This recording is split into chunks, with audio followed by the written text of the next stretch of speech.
5, 4, 3, 2, 1, 0।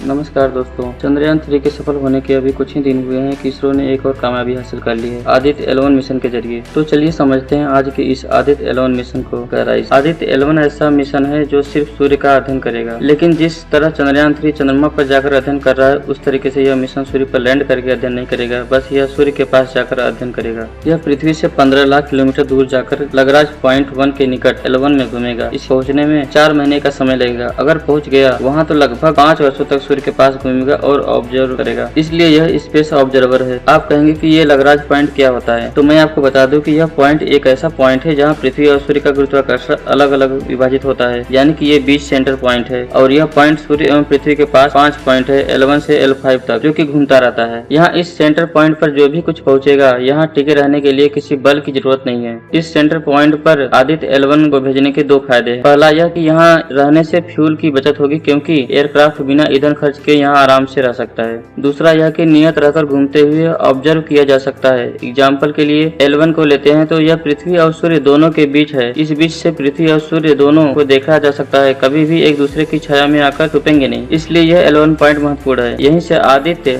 L1 कहलाया। इसे L1 point पर भेजा जाएगा। इससे पहले भी 16 मिशन भेजे जा चुके हैं अन्य देशों के स्पेस एजेंसी के माध्यम से।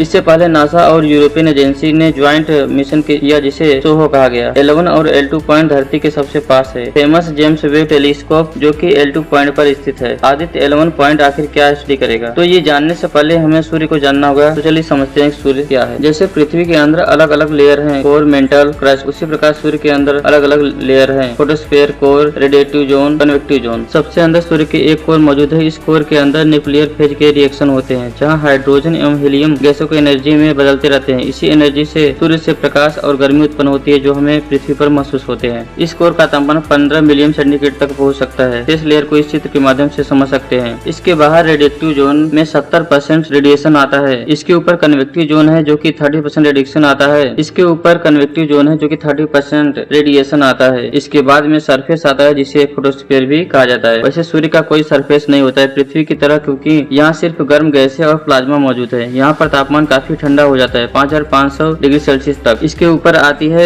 क्रोमोस्फेयर की लेयर, जहाँ 6 से 20,000 डिग्री सेल्सियस तक होता है। इसके ऊपर ट्रांजिशन रीजन के नाम से उसके बाद आउटर लेयर, जिसे कोरोना कहा जाता है। कोरोना के अंदर बहुत गर्म प्लाज्मा मौजूद होता है, 1 से 3 मिलियन डिग्री सेल्सियस होता है। आदित्य L1 मिशन को सूर्य के ऊपर 3 लेयर का स्टडी करना है, फोटोस्फेयर, क्रोनोस्फेयर और कोरोना। जैसा कि जानते हैं कि हमें सूर्य से हीट और लाइट मिलते हैं। इसके अलावा हर